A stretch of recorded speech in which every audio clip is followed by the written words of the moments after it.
No tere, mu armsad lapsed. Tšau, Ruubi ja Norell. Täna ma loen teile jälle raamatut ja selle raamatu nimi, mida me täna loeme, on Konnamusi Andrus Kivirähilt.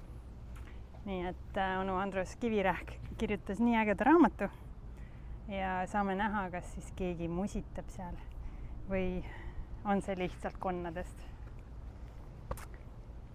Pildid sellesse raamatusse on joonistanud imeline Anne Pikkov. Nii et tule avastama. Konnamusi. Nii, vaatame, mis need konnad siin siis teevad täna.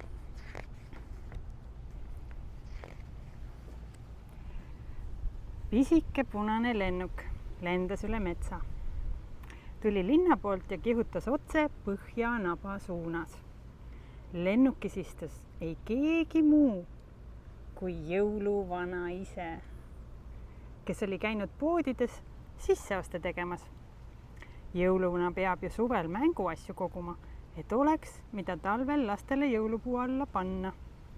Lennuk oligi puu püsti lelusid täis, aga lennuki sees oli ka üks auk, millest jõuluvana midagi ei teadnud. Mis sa näed siin? Punane lennuk, jõuluvana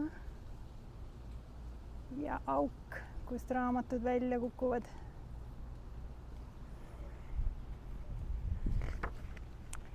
Selle augu oli sinna närinud rott ja sealt pudenesid välja 4 tuliuut muinasjuturaamatut. Nad lendlesid õhus nagu suured kirjud liblikad ning potsatasid viimaks puude alla, puude vahele.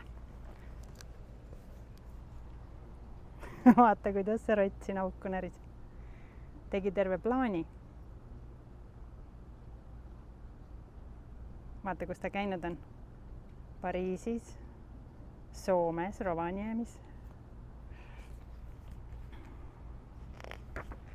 No nii, üks raamat kukkus pähe magavale karule.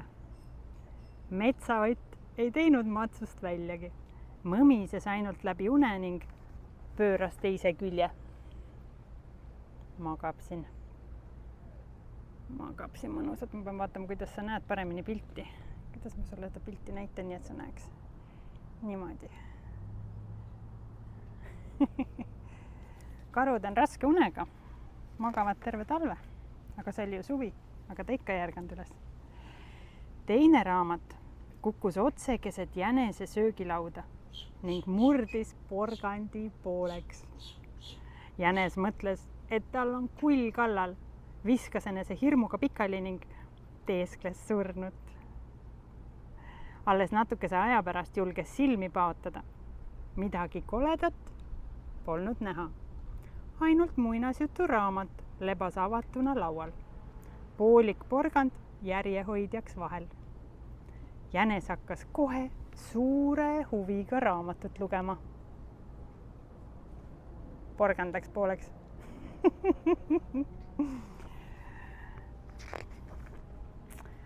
Toevake hüüdis ta siis suure vaimustusega. Mida ma loen? Tarvitseb mul ainult konna suudelda ning ta muutub printsessiks. Aga minust saab kuningas. Ma kas pole vahva ja tore oleks olla kuningas. Ma ei kardaks mitte kedagi, aga kõik teised väriseks mu ees. Isegi hunt ajaks käpad püsti ja lõdiseks ruttu konna suudlema.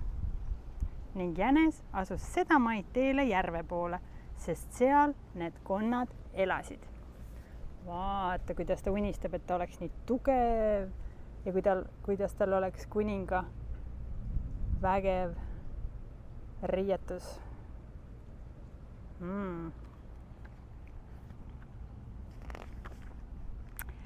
Kolmas muinasjuturaamat plärtsatas rebasele vanni.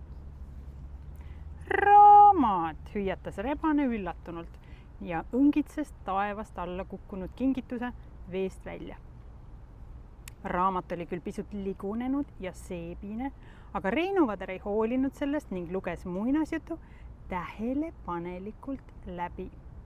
Vaata, aga vaata, lausus ta, et konn muutub suudlemise läbi printsessiks. Oi, aga printsessil on kindlasti kullast kroon peas.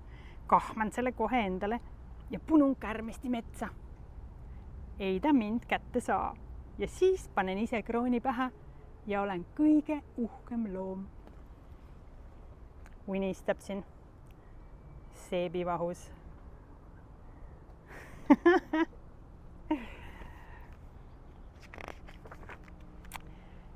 Ning ka rebane asus järve poole teele.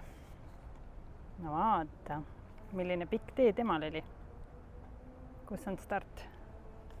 Start. Pikk tee. Ja kuni jõudis siit välja.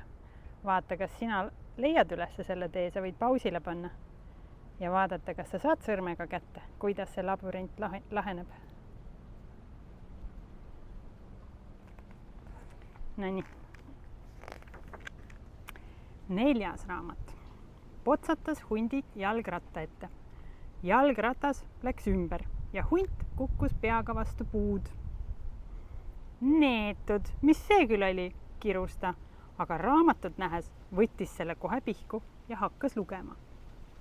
Head uudised, kiitis ta siis. Kui ühte niru konna suudelda, kasvab ta kohe matsakaks printsessiks. See on alles suutäis, magus ja hea. Mul ongi kõht tühi. Vaata.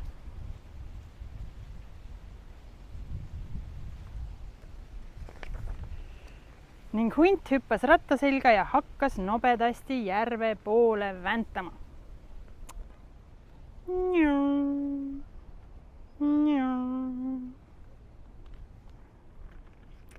Kiiresti sõitis. Järve kaldal istus 3 väikest konnatüdrukut, kõigil puhas seelik seljas. Neil oli väga igav.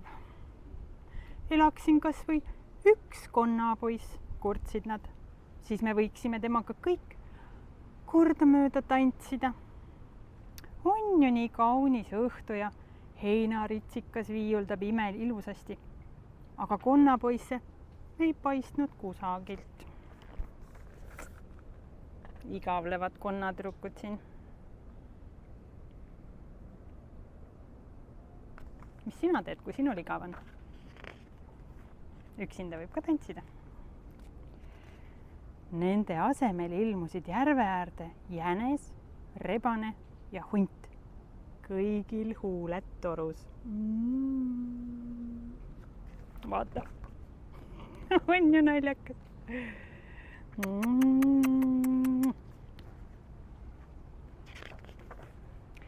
Ja enne kui konnatüdrukud arugi said, olidki nad ära musitatud. Aga muinasjutt oli valetanud. Ühtegi printsessi nähtavale ei ilmunud. Selle asemel põrnitsesid ehmunud konnapreilidele vastu 3 samuti ehmunud konnapoissi. Mis see tähendab, küsis üks neist, see, kes enne oli olnud hunt. Et ma olen nüüd konn või? Tuleb nii välja, vastas endine rebane. Appi, mida nüüd teha?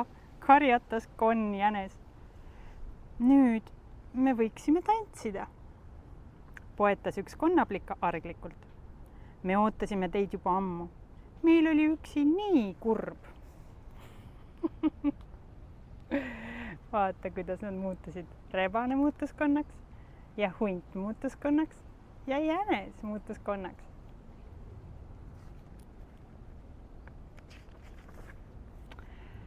Ja korraga tundsid 3 konnapoissi, et võiks tõesti tantsida. Konnatüdrukutel olid pealegi hästi kenad seelikud seljas ja nad olid ise ka nii harmsad ja häbelikud. Annaks või veel ühe musi, tantsime, nõustusid konnapoisid ja seda kuuldes hakkas heinaritsikas veelgi ilusamini siristama. Vaata, milliseks peoks neil läks. Milline muusika sulle meeldib?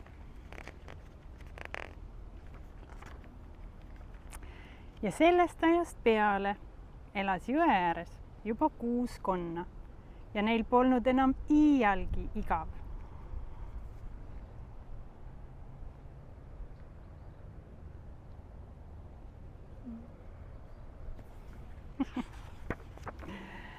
aga mis sai karust ja tema raamatust? Noh, eks karu ärkas üles, märkas raamatut, võttis vana loll selle tagurpidi kätte ja nägi, et printsess seisab pildi peal jalad ülespidi. oi, kas see on nüüd moes, imestas karu ja mina ei teadnudki. ta ajas kohe jalad taeva poole ja kõndis kogu ülejäänud elu käte peal. nii et teda hakati tagurpidi karuks hüüdma.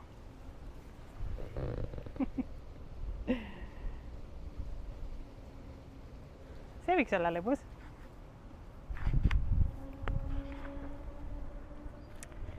tead, mis siin kirjas on? lõpp. muinasjutt saigi läbi. oli ju tore jutt. mida sina mäletad? kellest siin muinasjutus juttu oli? ja kes keda musitas? head ööd, kullakesed, või kui on päev, siis toredat päeva teile ja tantsige ikka, isegi kui te tantsite üksi. Tšau!